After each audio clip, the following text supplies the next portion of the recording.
Hello and welcome to this week's GG Weekend Watch, where I am delighted to say that Dave Young joins us once again, joins Andrew Mount and I to look forward to one of the busiest weekends in the racing calendar. We will be covering the ITV action from Newmarket, Ascot and York, where the feature race is the Group 1 July Cup, of course. So Dave, great to have you on board. No pressure, but we have a whole host of handicaps just to chuck straight at you this week.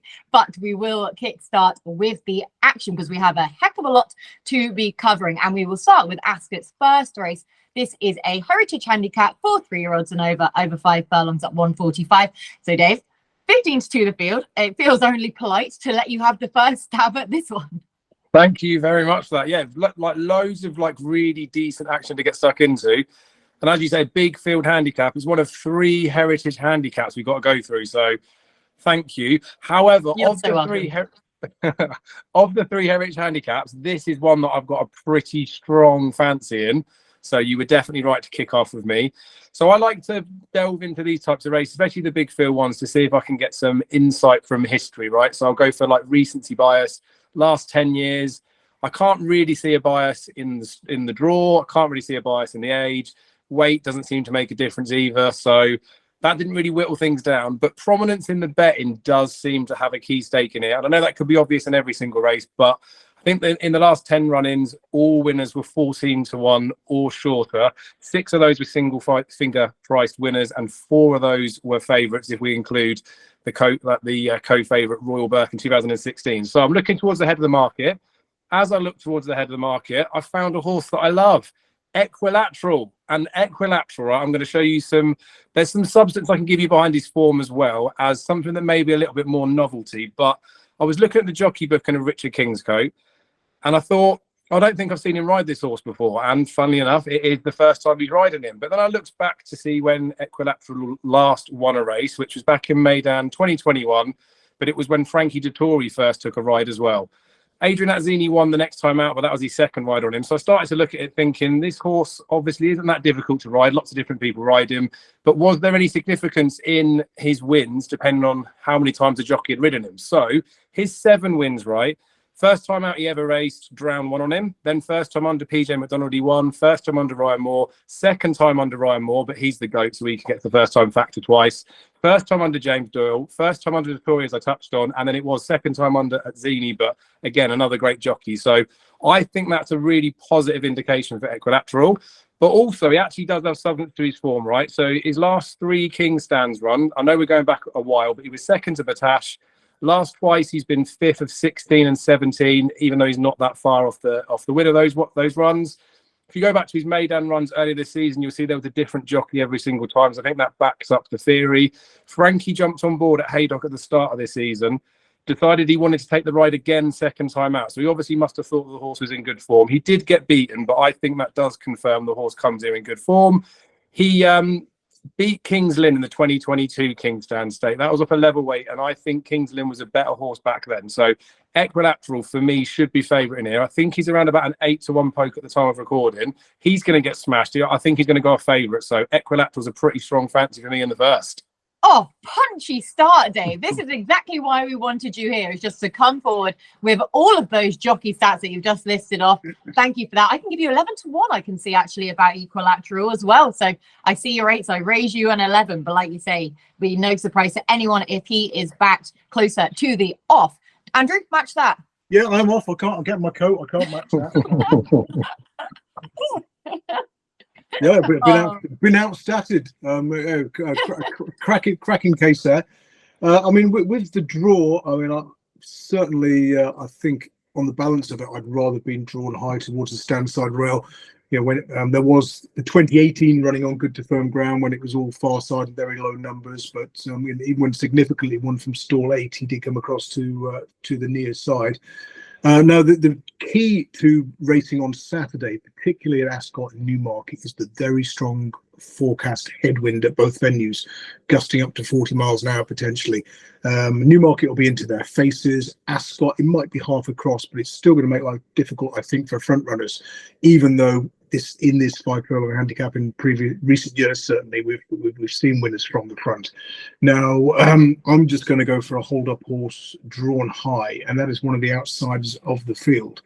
And it's Call Me Ginger. The stable's flying at the moment. Jim Gold is operating at about a 23% strike rate. And this horse has got a really good record in sort of July, August, September. 5 wins from 21 starts, profit of £8.50. 5 of those runs came over the 5 furlong trip. 2 wins, a second and a fourth, and a big field, strong pace, headwind, ideal for that running style. Typical Jim Goldie horse that he likes to come from off the pace. 40 to 1, I can see, which I think with sort of 5 places on offer just seems a bit daft, really. I mean, bear in mind that where's it gone? The other black and white one, Bond Chairman, the Brian Smart horse, got a good record here. Second, fourth of 10, fourth of 27, fourth of 27. Beat the nose in this race last year. Bond Chairman was 100 to 30 when only 4th to Call Me Ginger over course and distance last year. So George Call Me Ginger runs the track well. Has already got a verdict over a horse who's about a quarter of his price. So I think he'll get us off to a flyer. And I like the fact that he ran 5 days ago, because we see time and time again with the Jim Goldie runners that they do pretty well after a very recent outing. So that last run came over 6 furlongs on soft ground air, coming back to 5 on a quicker surface. I think is going to suit. So yeah, Call Me Ginger. And that's it. 40 to 1 now. Forget about the rest of the races. You will get your coat and you will be gone then. Call Me Ginger. Now, you know what? I wish there was a market for the best turned out horse, because Call Me Ginger would be an even money shot at best for this. He's always beautifully turned out, this horse. So watch out for that if that's something that you like. I just wish that someone would devise some sort of market for that. But yeah, 40 to 1 though in the actual market. Call Me Ginger. Now, I like the one that you've just been talking about there with the intertwining form lines. Bond Chairman, who is the much shorter price and the reopposing foe, about 12 to 1, as you say, Andrew, to hopefully build on his success from last time out. Now, the concern is that win may just have been further bolstering his good record when fresh, because the previous season he finished 4th on his reappearance at Royal Ascot, and running in this race then again after finishing 2nd, as you say, in it last year, off of the same mark that he won off of then last time out. And it looked a bit of a given, really, that he was going to head back to this race for another crack at it on his next outing. And the second in this race last year did also come on his 2nd start of last season. So he can evidently extend that good fresh record at least into his first couple of runs anyway. And he looks capable of defying this £3 ride with a good draw to boot in stall 19. He is a bit of a prominent racer. I just hope that he gets enough cover, because your wind stat there, Andrew, has made me a little bit nervous. Do watch out for that as we head on to York for a 0 to 105 handicap. 4-3 odds and over a mile at 2 o'clock. And we have 6 to 1 joint favourites at the head of the market. Andrew, nice easy one again for you. Yeah, this is a tricky old one, although perhaps fewer runners than we could expect on occasions in this race. Now, wind-wise at York, it's a tailwind in the straight. So certainly, we see time and time again prominent racers, front runners do really well in sprints at York. We're 7 furlongs here, so we're only a mile here, so we're only on the turn for a little bit. Wild Lion was a good winner over 7 furlongs here last time out. But you look at that race, it paid to be up with the pace. And I was quite interested at a big price with a horse who's not always been the easiest to win with, who's Scottish Summit, sprightly 10-year-old. He was a winner at Thurso a couple of runs ago, and I kept laying him in running because I thought that Scottish Summit, he never wins. He'll always find one too good. And last time out, he ran here over 7 furlongs behind Wild Lion. So Wild Lion and Guido, the first and second, were on the front end throughout. Snashing 4th was prominent, as was the 6th, Leomarty Dreams. And I'm quite interested in following the horses who were ridden patiently out of that race with a view to backing them next time out. And yeah, although there is a tailwind, I think Scottish Summit, I mean, he did serve it up quite early to the front two that day after originally sitting in midfield. I just think it's a place only bet, or a sort of small each way around about 20 to 1. He might give you a run for your money. Nice draw in stall 8. Ran well here last time out. Won't be inconvenienced by the step back up to a mile. So yeah, he'll do for me, but he wouldn't be a sort of put your money on him at even money and running when he's cruising kind of bet. Yeah, no, exactly. Do watch out for that. But big race winning jockey of last weekend, Sam James, taking the ride to Scottish Summit, 20-1 for Andrew. Dave, any stronger convictions in this race? No, it's a tentative selection in there for me. I will say with the prices, though, I do think we've got a rogue bookmaker that's still got the anti-post prices up. So I think Scottish Summit's half the price. I think it's 10-1 top price Oh, now. is he really? Yeah. I'm just I've staring got at my company racing post too, screen. yeah. No, yes, yeah, the same as that. It's like Andrew said, this was due to be a big field, so the prices have changed with a few of them. So yeah, we'll just have to be careful of that, I reckon. I could be wrong. But we have got the last two winners of the race in it, right? La Trinidad won it 2 years ago, and Eileen Dubb won it last year. Eileen Dubb £6 higher, though. Although a last time out winner, I don't think very well treated. La Trinidad, we'll mention that one because I just mentioned it again. Had been hammered by the handicapper and raised £9 for that last win. It was seemingly an easy win, but no horse goes up £9 on the flat for me. That puts him up £5 from when he won it 2 years ago. So no line for him. Blue for You's been up and down in the weights, but like last year's winner is £6 from last year. I think that came second. So I'm mentioning lots of horses I don't give a bit of a chance to. Another one I'm going to say I don't give much of a chance to is Wild Lion, because he is prominent in the betting.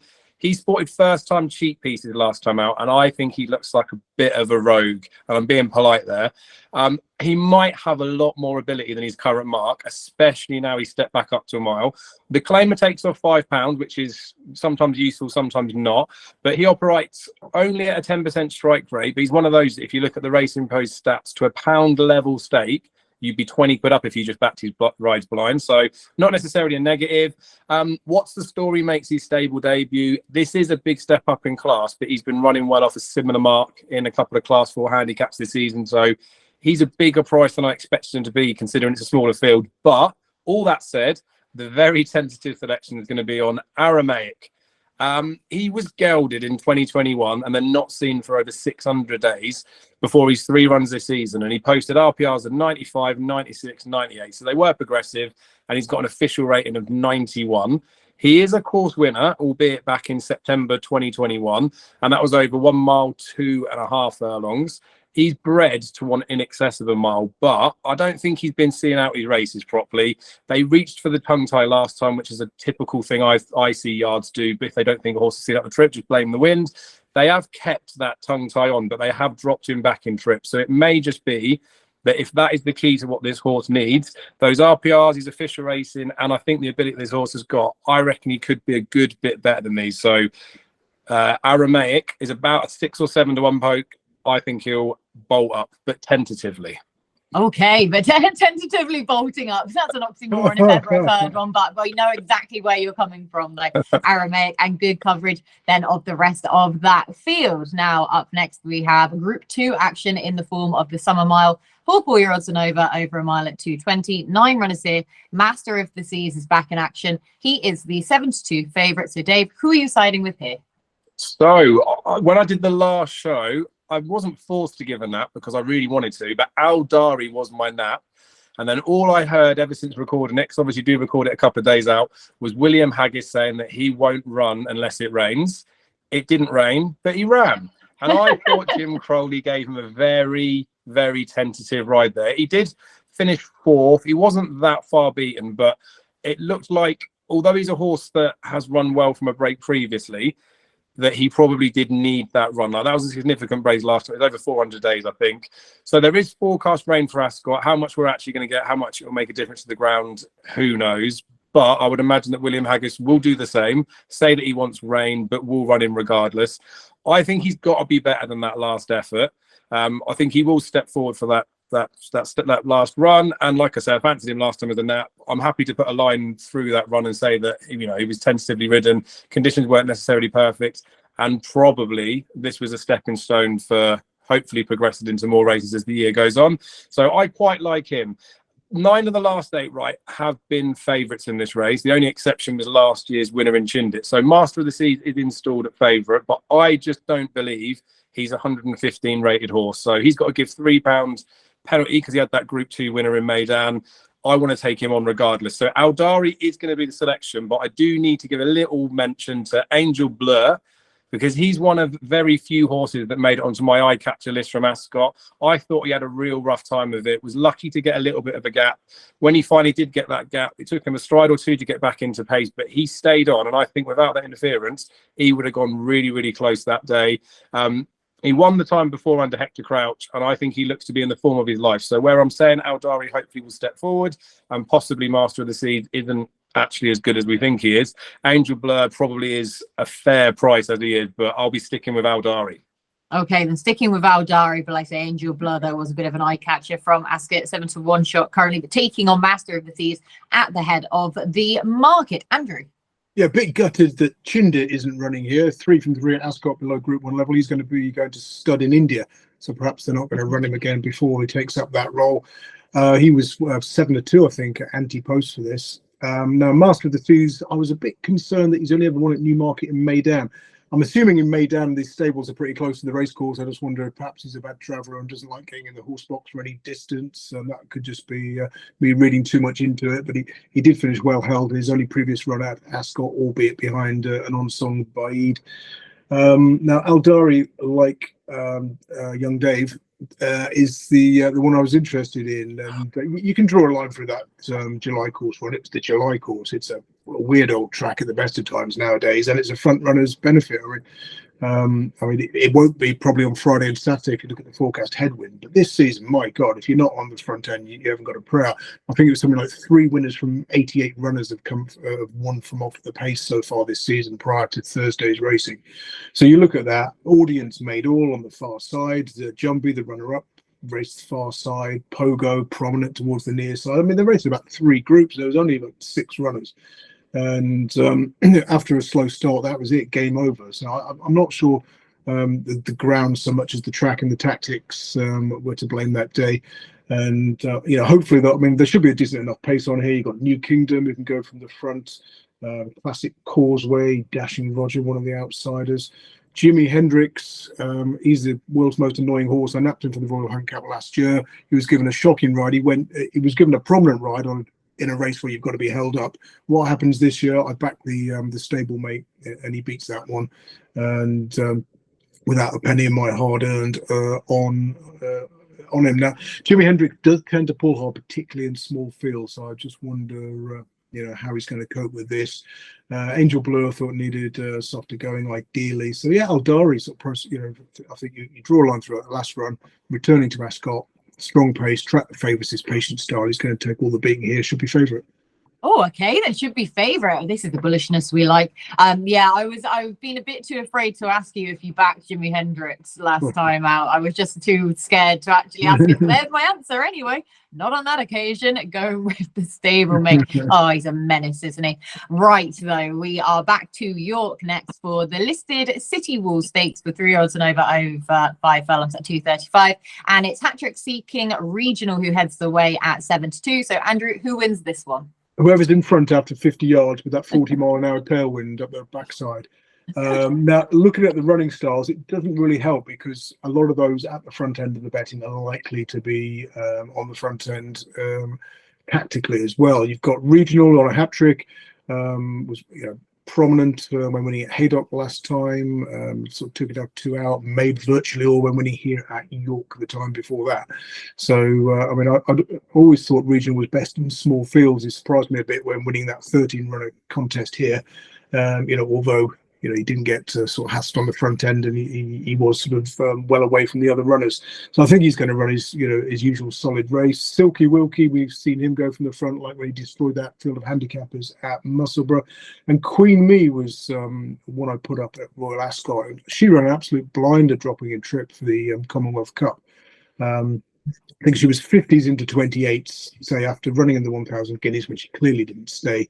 Only got beaten 3 lengths behind Shaquille. 2 keenhole press leader, kept on. Dropping to 5 is a fascinating move for the first time in her career. She'll probably be outpaced again before keeping on. Sort of might get third. But I'm just going to be very boring. Go with the favourite Regional to make all. Okay, Regional to make all, as I say, 7-1 shot at the time of recording. Dave? Well, when Andrew started going on about Queen Me, I thought he was going to steal my selection. So I'm happy he's left that one for me. You've covered off the horses that I wanted to mention as well. Like Regional could get a real good form boost when Equilateral bolts up at the opener of the card, so could short on up in the market as well. Silky Wilkie I thought was a little unlucky the last time to only just get beaten, so he's where he should be in the market. And Queen Me, like Andrew said, everything that needs to be said about this run in the Commonwealth Cup, was decent. probably right about what's going to happen with the drop back in trip, but it doesn't really bother me. And potentially, if we think of that 435 we're going to cover later on with Shaquille and Little Big Bear in there, that could end up being the best form in the race. I feel like one of those two is going to win that race in here. We're going to find out, but I think in hindsight, the form of that's going to look real solid. With the number of honours and the each way terms, like you say, she'll be staying on regardless. So she's one of those little muggy each way bets, but I think she's got a proper chance. Great State's another one that probably could have won last time out if it wasn't for jumping the path and then just sort of bumping into horses. But having like a horse that's that distracted is a little bit of a concern. What you could say is pretty much though, she should have won that race, and she would have been a back-to-back winner or back-to-back listed winner. So in this sort of class would be good enough, but there's just too many pros and cons around her. So yeah, Queen Me would be the one that I fancy. I thought she'd win, to be honest. So Queen Me. Okay, then Queen Me, 6-1 shot currently at the time of recording. Now we head to Newmarket for a 0 to 100 mile handicap for 3-year-olds at 250. But just because we're switching venue doesn't make it any easier. 5-1 the field. So Dave, where did your pin land? Yeah, it was very much a pin one. And this is one of the races where I ended up spending far too much time looking at it and then just coming back and not really knowing what to look at and where I'd gone with any of it. More than anything, right, the jockey bookie of Ryan Moore, as much as it's like an easy in for something, no matter how much I look into the form of everything, I still come back to that being an eye-catching booking. One over the course, it wasn't the distance, but one over 7 furlongs last time out. So I think that's a good positive because it doesn't necessarily suit every single horse. Did swerve a little bit there and didn't necessarily settle so well. But I think obviously Ryan Moore being the goat that he is means that he'll be able to get any horse to settle. He's going to be able to keep this horse in a straight line. I think he's got a favourite chance. And this is a race where there has been 3 winning favourites, 3 winning favourites in the last 10, including the last 2. So it is a bit of a poor, like, there's no real substance behind it, but I do think that Havana Blue's got a favourites chance, so I'll shove Havana Blue up. Shove them up. Yeah, bidding for the hat trick there with Ryan Moore, as you said twice now as well, with Ryan Moore being the GOAT. I totally agree. Actually, let us know in the comments section below who you think is the GOAT, because there's always going to be a little bit of a indecision then about that. But Dave and I both with Ryan as the GOAT. Andrew, you're the GOAT of the stats. Who wins this at Newmarket? Bless you. If I knew what goat meant, I might actually be pleased with it. Yeah, this is a race where I'm just looking to see avoid those who are likely to be on the pace because of the forecast headwind, and go with those who are likely to be ridden patiently. Now, Havana Blue was one of those rare hold-up horses who won on the July course this year, albeit went 11 to 10 on, winning a 5-runner handicap here last time out. That was still impressive because, as I said before, it's very, very difficult to come from off the pace and win here, particularly this season. He won on the Rolling Mile the time before that. And you look at his only other Newmarket run, a runner-up effort in a field of 17 on the Rolling. So he clearly likes the Newmarket air, and I think he's going to run a fair old race here. And was he 5-1 or something like that? I thought that was very, very fair. Now the other one I'm interested in is Sniper's Eye, who trained by David Simcox, so you already know his running style, particularly. And last time out, he ran into Godolphin's Imperial Emperor, who was 3-1 on. This was, say, over course and distance in novice company. And he's done better those to come from off the pace, finishing second behind the Jolly Made All. And I just thought going into a handicap for the first time, that running style. Now, he's also entered at Ascot on Friday in the 325. I'm not sure what the plan is, whether they're waiting on the ground or something like that. But yeah, he's 9-2 for the Ascot race on Friday. 14-1 for this one, but I thought if Sniper's Eye does run here, he'd run a big race. Okay, then 14-1 about Sniper's Eye, but also not to put you off of Havana Blue, 5-1 at a fair price, says Andrew. As we head back to York for another handicap, it's the John Smith's Cup handicap stakes for 3-year-olds and over 10 furlongs at 310, 9-1 joint favourites at the head of the market. Andrew, good luck. Yes, this is a fun and games race, isn't it? Yeah, we covered Certain Lad in a lot of detail last week, didn't we, Kate? Because we were both sort of talking about. And then he was a non-runner because of ground one day, and then a vet the next day. Yeah, I mean, I'm no idea. I mean, he ran in this race last year. He ran appallingly, and my theory's long been that he needs a small field. And I'm really glad he didn't run in that listed race at Sandown last week because there was 4 runners, and was it Savvy Night or Savvy Victory, one of the outsiders won, because you just had to take on the complete rogue pantomime villain Saga, who drifted in the betting, got beaten yet again. I was sort of semi-interested in Marie's Diamond here, despite the fact that he got well beaten in this race. Remember, I've called Marie's Diamond a he for the first time instead of a I know, she. this is the first time. I'm so proud. Well, because Dave's here, I'm trying to impress him and be a bit more professional. But yeah, Marie's Diamond's traditionally done well at this time of year, particularly when with Mark Johnson was sort of won a whole host of races in June and July.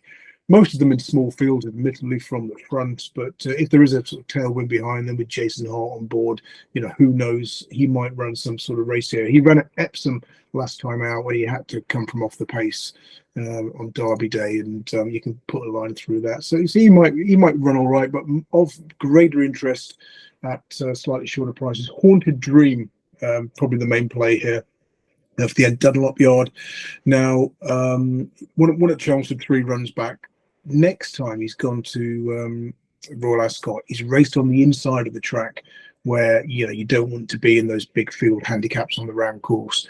And needless to say, whoever challenged widest of all was winning them all basically. And Okita Sushi came wide and picked them all up. And he's gone down the inside from stall 3. Hung right towards the rail, and although he's finished 13th, he's only beaten 5 and a bit lengths. It wasn't a bad effort. He's then gone to Sandown. I've bet him there 16-1. He's finished second, beaten 3/4 of a length, but the pace held up. The winner, Lord Protector, prominent. The third, Aramaic, led. I just thought that pair might have been flattered, and it was Haunted Dream in second place, best of the hold-up horses, who might be the one to take from the race and could go well here. And the other one's Majestic, who was fourth to Haunted Dream, second best of the closers in that Sandown race for Jack Shannon, stablemate, certain lad. But yeah, it's a bit of a tricky old one. And finally, on a very long shortlist is Noble for Andrew Balding, who won from the front on the round course at Newcastle last time out. I know they let him set steady fractions, but plenty of horses have had that luxury and still finished out the back of the telly on the tippy to there. So, Noble, Majestic, Haunted Dream with a 3. If you'd pin me down to 1, I'll probably just back Haunted Dream each way. Okay, like I say, if you were to be pinned down to 1, then Haunted Dream 20-1 then. But there is a shortlist for you for this race. And if you were banking on Andrew calling Marie's Diamond mare for your bingo card, your GG Weekend bingo card, then sorry to disappoint, Dave.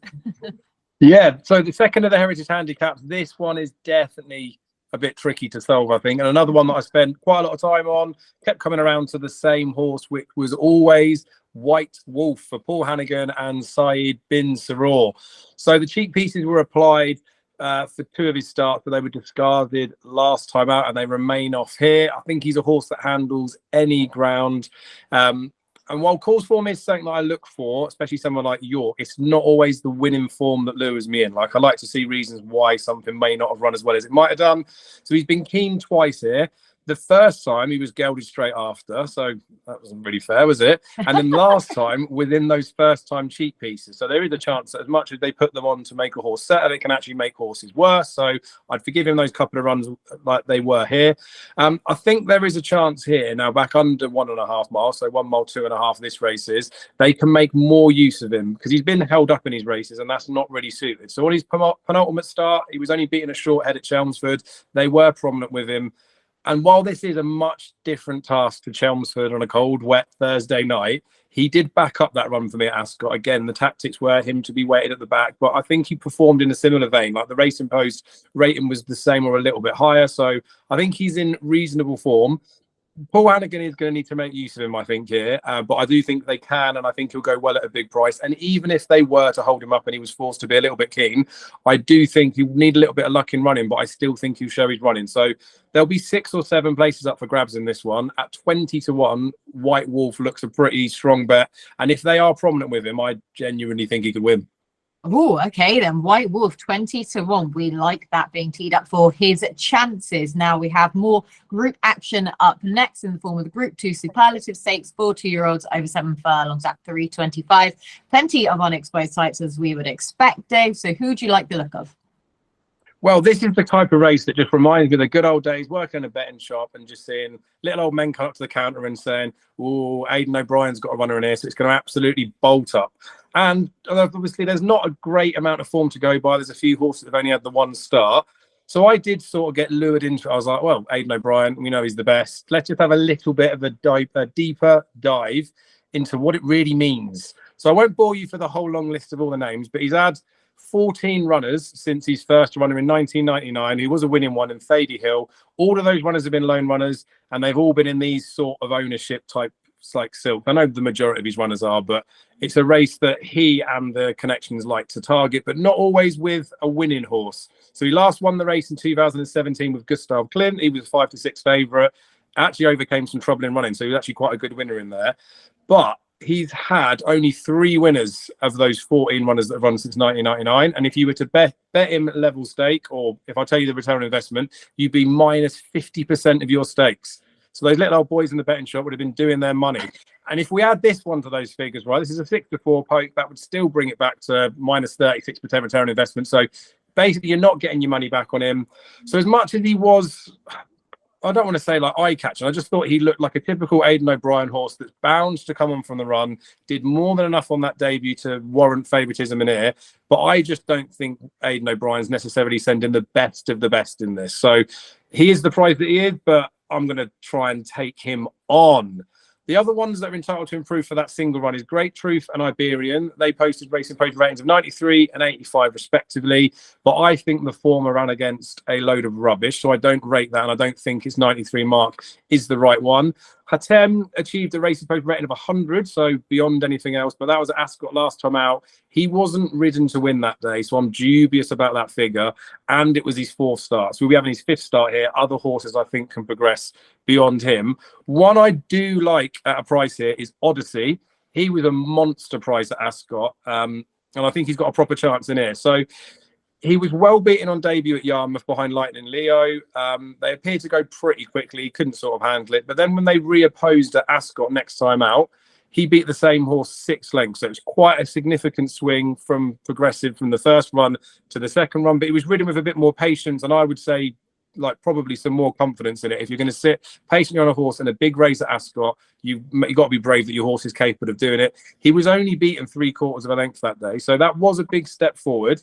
And despite the fact he was 125 to 1 poke, when you look back in hindsight, it was plausible that he was able to make that sort of jump up. So his racing post rating was 96. That's the same as the favourite. So I think at the prices, he's a 16 to 1 shot. He's worth a poke. Odyssey for me. 16 to 1, as you say, and like when you're factoring in connections, you can understand then why he might have been, no disrespect whatsoever clearly to Patrick Owens, but why the market may have been shaping in that way when you make the point about the figures he has posted in his 2 starts so far. So away from the head of the market for Dave. Andrew, where are you looking? I'm going to go for a tentative interest on Spanish Phoenix for the Andrew Balding Yard. Not a race I've done a great deal of work on, but I did put this one up at Royal Ascot, 150 to 1 at one stage, into 33s. Ran a stormer behind River Tiber in the Coventry, finishing 8th of the 20 runners, doing 4th in his group, and a little bit keen that day. But that was his first run beyond 5 furlongs, of course, stepping up to 6th in the Coventry. And I thought there was still going to be more to come from him. And the first time out, it was a big eye catcher when he was 4th at Kempton. He completely hated the track. He swerved left on leaving the stalls, and then hung left off the final bend, and just didn't handle the right-handed track at all. Went to Leicester, bolted up in a nothing race on very deep ground, again at 5 furlongs, and then say up to 6. Big improvement. Racing post ratings of 71, 84, 92. I think there's more to come. Up to 7 furlongs. Yard running at a sort of 24, 25% strike rate in the past fortnight, and 14 to 1 might just run into a place. Okay, then Spanish Phoenix for Andrew Balding. Rob Hornby, another big race winner from last weekend, on board 14 to 1 about Spanish Phoenix. Now we are back to York for the Group 3 John Smith Silver Cup Stakes for 4-year-olds and over a mile 6 at 3:45. But in homage to Darrell Carter, it is Hamish in here. In homage to Hamish. Exactly. In homage to Hamish. As the 10 to 11 favourite. I mean, I did have to laugh when I saw that Hamish was running in here, as I say, in an homage to Darrell's regular pronunciation, despite anyone else pronouncing it differently to him. He's stuck with Hamish, and I feel like I need to as well. Anyway, he heads the market. Andrew, who wins? Yeah, if there was an award for the worst pronunciation, I would dead heat with Darrell, I think. I mean, Hamish goes extremely well when fresh. He's been off for 65 days. The concern is that he hasn't gone back to back since 2019, and he can run the odd shocker. And you look at his recent wins: soft, good to soft, good to soft, all weather, soft. So there's not one on good. I'm not sure how quick it's going to be at York. Obviously, we get some clues with the racing on Friday, but is it going to be too quick for him? And he likes the track, but can he go back to back even with a 2-month break and 11 to 10 on? You can't really be bothered. The one I want to take on is Tashkhan. He's a great horse to back each way when he's 50 to 1, and he's there's 12 runners. You're going to get a strong pace in mud, but my God, he doesn't often disappoint when he's sort of single figure prices. And you look at his record since he's graduated from handicaps. I think he's had 10 runs enlisted in Group Company. He's finished third or worse on 9 of the 10 occasions. Runner-up effort to Trushan at a big price on Champions Day, the only time he's finished higher than third. So he's the second favourite. So I think taking on Trushan in the without the favourite market is probably the way to go. And if you're looking for a bet in the race, maybe back Hamish to win, one of the others to finish second, possibly get Shirty. David O'Mara had a shocking April, May and June. Recent signs that the yard's turned form around, and July's been pretty good so far, and I think he's going to have a glut of winners in the next week or two. So I'll go Hamish to get Shirty in the computer straight forecast. Oh, okay, then in the forecast then, and get Shirty is 14 to 1. Like you say, you're just waiting for David O'Mara's form to really turn there. Dave, you've disappeared off the screen, but hopefully you will have the winner for us though at York. I do, yeah. I just went off to get something from the fridge. I went to get some ham for this homage Daryl. No, Hamish, isn't it? Hamish is going to absolutely bolt up in it. And I do feel where you put the line in there with Daryl, these are the sort of ones where I can imagine Daryl saying exactly the same sort of things as me, that this horse, I mean, currently top price is 10 to 11. This horse should be 2s on or short. I do really hear what Andrew's saying about him backing it up. And there has been times when he's been a short price favourite to back it up and he has disappointed. But there's also been times when he's not been as well fancied in the run after. So I'm happy to just be a bit kind to him. He's another one of these that I do think is a little bit, I don't know, temperamental is probably a kind way to say it. I remember a long time ago, I think it was when he got beat by Trushan. I remember watching the prelims. He was a horse that I backed to beat Trushan, and then I just saw the jockey mounting him in the chute and all that sort of stuff. And it was one of those where you just think he was so narrowly beaten, maybe they were the fine margins that cost him the race. Now I reckon, given he's a bit older, he's probably just settled into it. He's just calmed down, and he is by far the best horse in this race. He's 2 from 2 at York. I think he goes on any type of ground. I can't find a chink in his armour, because he did once win back-to-back, so we can poo-poo Andrew's theory in its entirety. I just think he's too big a prize. I think he'll shorten plenty. He's the type of one that I wouldn't want to get too massively smashed into, given the fact that it is a Group 3, so we are away from the top tier horses. And Andrew said he has fought after, but I definitely think he's enough to pay for a takeaway. It's worth mentioning scriptwriter in here as well, because Milton Harris has said that this is a run before he runs in the Ebor, and he's hoping to win the Ebor because that's an automatic qualifier for the Melbourne Cup. It's mental. I know he wants to say that everyone should have a dream, otherwise how are you going to have a dream come true? But there is more chance of seeing me in Melbourne for that race than there is for scriptwriter. So he might outdo me in here, but I'll be paying attention to how he gets on. But I do expect that Hamish is going to absolutely bolt up. Well, we don't know. You could have plenty enough air miles to be making the trip for all we know, though, Dave. He's a lovely guy, Milton Harris, but he is from the Clive Britton School of Optimism. Yeah, we can all take on a little bit of that every so often. But yeah, I mean, scriptwriter is fascinating. And like I say, I'll probably leave it at that for this stage. But yes, in homage to Daryl's best pal, Hamish, it is then for Dave. Now we're on to the Bunbury Cup Heritage Handicap for 3-year-olds and over 7 furlongs at 4 o'clock. 8 to 1 joint favourites at the head of the market here, Dave. So I'd say you're over the moon to be back with us on this week's show. I mean, they're, like I said at the top of it, right? 3 heritage handicaps for me to get stuck into first time up. I think I maybe just got fatigued by now, even though this was one that I looked at first, then came back to. I feel like it's fair, right? Considering there's 10 rated, this might be one that I have to use like my get out of jail free pass, because I genuinely can't whittle it down to anything.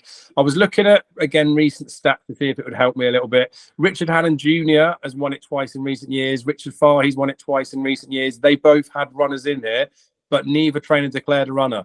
So the ones I had on the short list are no longer with us. The only other one that I did have to give some sort of a mention to was last year's winner, Blessing, for David Simcock. He's looking to go back to back like those 2 other trainers did. But I don't really fancy him. I don't think he should be at the head of the market. So I'm afraid I'm going to have to sit this one out, but I'm really, really excited. I almost said an expletive there for the last race. So I'll make it up to you guys on the next one.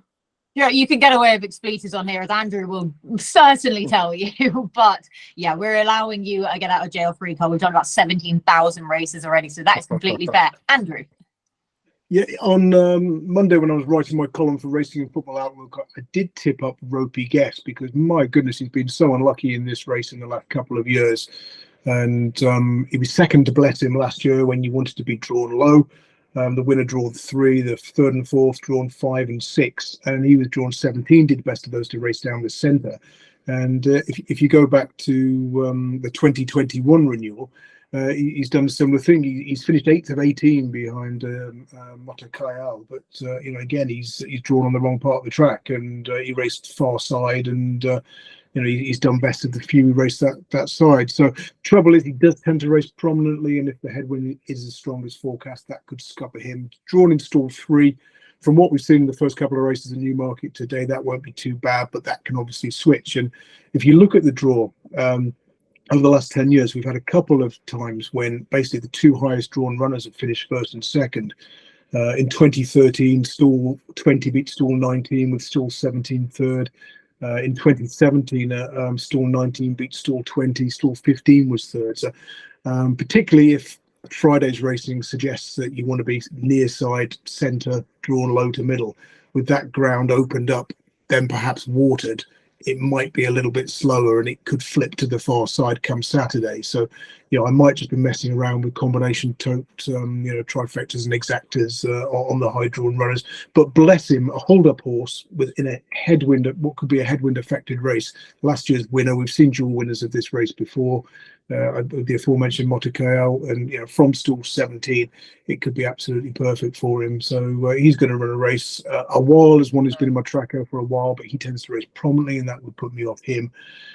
Star of Orion could go well, I thought, for Rafe Beckett if ridden patiently. But yeah, it's incredibly tricky. I think another one that I would give a chance to do, despite there being a refuse to race in his form recently, is Snazzy Jazzy for Lawrence Mullaney. Now this one ran in that wild line 7 furlong handicap at York last time when I mentioned you had to be on the front end, and although he's finished 10th, he's only beaten 5 and a bit lengths under a patient ride. And there are bits and pieces in his form that suggest he could run a big race. You go back to Royal Ascot last year, he ran in the Buckingham Palace Stakes. He was 28 to 1. He's finished 7th. He was drawn in 21, winner and second drawn low that day. So he's run a really good race in a big field, 7 furlong straight course handicap. And so it's obviously worrying that sort of on his reappearance did refuse, but at least he's got out the gates the last twice. And I think if stall 5's no trouble, Laura Coughlin taking off 5, Snazzy Jazzy each way, and Bless Him each way on the other side could be the 2 to go for. So I'll split stakes between that pair. Okay, the horse is bookending the market. Snazzy Jazzy is a 50 to 1 outsider, and Bless Him, well, joint favourite at 8 to 1 though still. Now I landed on 3 in here, so I'm probably going to play all 3 of them because I actually think that's pretty fair, really, in a race of this nature. Those being Biggles, Lethal Levi, that horse will push me over the cliff himself at this stage, and also Cruyff turn. But for the sake of this podcast, I'm going to narrow myself down to the longest price of all of those, which is Cruyff turn. He's actually £3 wrong at the weights here, but given the penalty for his success last time out before when the weights came out then for this race. Now, the biggest concern with this lad is how revved he gets beforehand. Now, I'm not overly concerned if he's a little bit boiling over beforehand, because he is just a free sweater. That is literally just him. But I just hope that with the bigger runner field that it doesn't blow his brains before the off. But he settled really well last time out of Redcart. Now, admittedly, their connections took the decision to take him into the paddock as late as they possibly could. So I'm hoping they're going to try and deploy similar tactics here with him. And then he was able to take full advantage of a falling handicap mark in 91. And that's why I'm not as put off as I probably would be with another horse that would be £3 wrong at the weights here, because he's still well treated on a mark of 97, with that being the same winning mark as his success at York last May. I just hope he doesn't boil over in the preliminaries, but as I say, I will probably have a little saver on Biggles. And Lethal Levi, because I'll kick myself if he goes and wins finally without my money backing him. Now we sign off with the big one. It's the Group 1 July cut for three-year-olds even and over 6 furlongs at 4:35 at Newmarket. It's Shaquille, who's the 2-to-1 market leader. Ross Ryan getting the call up. We do also have the reopposing Little Big Bear though, who has been declared. So Andrew, older sprinters taking on the three-year-olds, who comes out on top? I'm with the super filly Azure Bleu. I did actually better anti-post at 10-1. I can't actually find which bookmaker I did it with, so I'm pretty sure I have. I may have dreamed it, but yeah, she's seeking a 5-timer. She's always been one who's seemed happiest and been regarded as best on tracks with stiff uphill finishes. She's got loads of winning form at the likes of Newmarket and Hamilton and Newcastle. And for that reason, when she ran at York last time, I thought I'm not going to tip her. I know I love this horse. I tipped her in my column when she won at Newmarket the time before. But having said that she needs a stiff track, I can't then go and back her at York where she's been beaten before. What happens? She gets a strong pace, races keenly, but still manages to beat Highfield Princess, who has obviously gone and run well in both big sprints at Royal Ascot. I think she's fantastic. She's improving hand over fist. This is the kind of horse that Michael Dodds has done so well with over the years.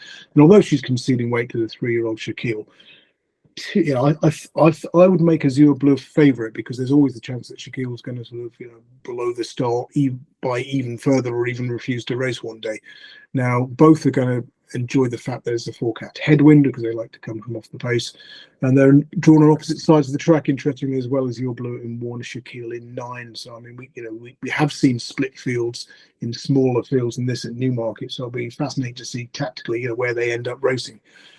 Cardam's got to be worth a mention. He was a big price when winning at an Ascot. And with the benefit of hindsight, you look at his wins, he does seem to like to sort of race alone or virtually alone. When he won at Newmarket last season, I think he raced alone on the far side of the track. When he won at Ascot, he was sort of held on to by Spencer in the smaller group on the far side and came widest of all. So from stall 2, he could end up with plenty of room in his race as well. So he could perhaps prove that wasn't a fluke last time out. But I mean, I think Art Power, Emiratiana, vulnerable if making the running. Little Big Bear, I can leave after the sort of worries about his fitness in the build up, and he's likely to be up with the pace as well. Which, if there is a headwind, is going to scupper his chance. So I think it's between the front two, Azure Bleu and Shaquille. But I still think they should be sort of 9 or 4 joints, 5 to 2 joints, not 130 Azure Bleu. Okay, then another one then for Michael Dodds in the sprinting division, Azure Bleu, to continue this winning sequence for Andrew. Dave. Yeah, this is like my favourite race of the weekend. I'm well excited about this one. The reopposition, like the Little Big Bear and Shaquille clash again. We're going to find out whether that was, well, we might not definitely find out, but whether it was like a little bit of a fluke or not. I was pretty well stuck into 2 horses at Royal Ascot. One of them was Vauban, one of them was Little Big Bear. I was pretty much counting my cash on Little Big Bear. The thing with him is, like, he is a little bit of a rogue, I think. He's like, he reminds me quite a lot of Blackbeard. And I know it's like potentially could be like a tenuous link, but they're both side by No Nay Never. Blackbeard used to be more visibly unruly before he starts, but had tons of ability. And these 2 horses, when they raced as 2-year-olds, were both beaten. Like, they both beat a horse called Persian Force. Little Big Bear battered him by 7 lengths, then Blackbeard could only beat him by half a length, I think. Little Big Bear's had Brad Sale behind him, like when he was a 2-year-old, and then again this season. But the distance this season he was a little bit further behind. That horse has obviously gone and won at Ascot over 5 furlongs, albeit the shorter trips. Like that, for me, there is no doubt in my mind that Little Big Bear is the best horse in this race, and I'm like literally gobsmacked that we're in the week when we weren't sure if he's definitely going to run. He was a 6-1 poke.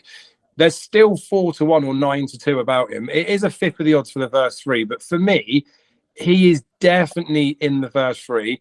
And I know Andrew will do the same as I do, where we can sort of prove facts, like to prove anything. But we talked about how being prominent on the July course actually can be a bit of a favour. And I know we're going to have the wind, all that sort of stuff. But Little Big Bear's going to be up there. I don't think that Aidan O'Brien will get this horse wrong multiple times. So, like, he ran him in the 1,000 Guineas. Everyone was a bit disappointed with that. It was a strange thing to run him up to the mile. He was, I mean, he was actually supported on the day, but I think that's more because the ground went the way that it did. But then as soon as they drop him back in trip, we see the class horse that he actually is. I feel like this is redemption for Little Big Bear. And I do think because he is a little bit of a horse that maybe has more feelings than some others. That's not to say other horses don't have feelings, but he's going to see Shaquille prelims. There's no way Ryan Moore is not going to know that to watch out for Shaquille, and he's going to let him do what he did to him at Ascot, as far as I'm concerned. So I'd be backing him whatever price he was. I know we've got to be quite sensitive on that.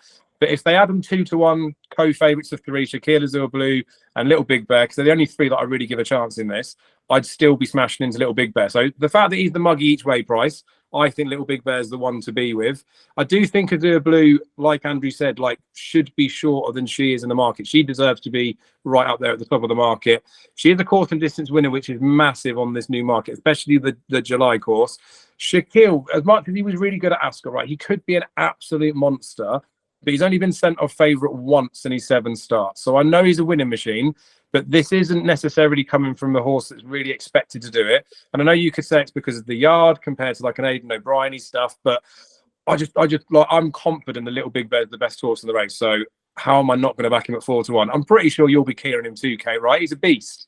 Oh, I really want to. Honestly, I really want to, and especially at his price. But as Andrew said, then just the fear of the build-up. But then on the flip side of that, you see the connections. And as you just said, Dave, they're not going to be making the mistake. He's far too valuable a commodity going forward for him to be running only kind of 80% fit here. Why would they take the chance then with him? So I'm trying to factor in connections as much as I do not like his prep then for this race, or the fact that Shaquille beat him despite things going wrong for him last time out. So I'm still completely undecided between the pair of them at this stage. So I'm going to leave it to you guys. No pressure on me. But I will go back to you, Dave, though. If you have anything from anywhere else, I feel like we've covered every single race on Saturday, but anything from anywhere else? No, I barely had time to look anywhere else. There was a couple of jumps meetings on Sunday that I had a look at, but there was nothing there of interest. The only thing I might just say from a punting perspective, especially considering there is such good quality racing out there, like I've mentioned with Little Big Bear being that sort of each way price, and there was Queen Me Early was another one that I thought was the each way one. It could pay to do some like lower stakes doubles and stuff. Even with those heritage handicaps, there's lots of races where you get 5 or 6 runners in there. You said it yourself, some of these races you're more than happy to play a few in there. Yeah. Obviously myself, Andrew, and yourself have put a few up in each of those, so it might be worth having a look at doing a few cross doubles and stuff for small stakes for the interest, because they can pay pretty juicy. But yeah, other than the ones we've gone through, I don't fancy anything away from those. Not at all, but a good bit of advice there all the same. Andrew, anything from anywhere else? Yeah, just 16 across the country. So we've got a pen. No, I've got 3. Just the last race at York, the 5:30. Abate, who goes well in the summer as a prominent racer, front runner generally, and he could go well with the tailwind behind him. Final watch in the 5:15 at Ascot, likely to be running patiently. So Bill Stone is in good form. And Belhaven in the 4:40 at Ascot. Haley Turner on board, likely to be given a patient ride, and she ran better than her finishing position suggested at Royal Ascot. I think she was 9th, but not beaten far. Okay, then well done for coming up with those extra rates. I didn't expect that whatsoever. So hopefully you'll have a nap ready for us as well, Andrew. Oh, I didn't know. Yeah, I did know. I've got to go with Azure Blue in the what was the July Cup is now the July Stakes. Oh, Dave, please go Little Big Bear. No, I can't do it. Well, what we'll do is we'll bookend it, right? So they've got my nap in the first, which is going to be Equilateral in that 5 furlong heritage handicap. Obviously touched on the first time jockey booking being a bit of an in. I've also touched on the fact that he's got some rock solid form. The Equilateral will win the first, and then Andrew's given us one at the last as well. Oh, damn it. And I'm going to the first as well, then Bon Chairman, because it's the only other horse I said with much conviction in this week's podcast in the 145 at Ascot. That was mine, though, in comparison. But thank you so much to Dave and to Andrew for all of their hard work. And it's been a lot of work on this week's show. A big thank you to you for watching. Best of luck with your bets this weekend. And we will be back with you again next week.